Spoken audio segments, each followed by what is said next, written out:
নমস্কার বন্ধুরা, আবারও একটি নতুন ভিডিও নিয়ে আমি বৃষ্টি চলে এলাম আপনাদের মাঝে। এই যে হাতে রাম তুলসী পাতা দেখতে পাচ্ছ, আমার মেয়ের কালকে ভোরবেলা থেকে কাশি হয়েছে।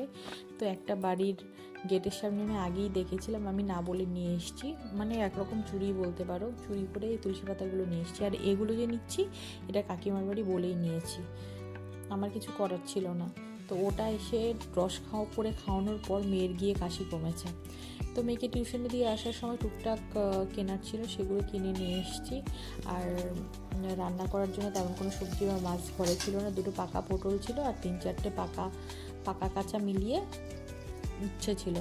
আর ঘরটা আজকে সকালবেলা মোছা হয়নি, ভাবলাম মেয়েকে পড়াতে ছোটো বালতির মধ্যে একটু জল নিয়ে ঘরটা মুছে দিই, কারণ গরমের দিনে ঘর না মুছলে কিছুতেই থাকা যায় না, পিট লাগে। তাই মেয়েকে পড়তে বসিয়ে আমি ঘরটা মোছা শুরু করে দিলাম।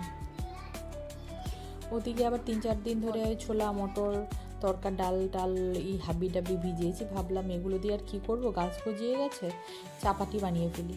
তো মিক্স করে চাপাটি করে ফেলেছি, খেতে এতটাই ভালো হয়েছে কি বলবো।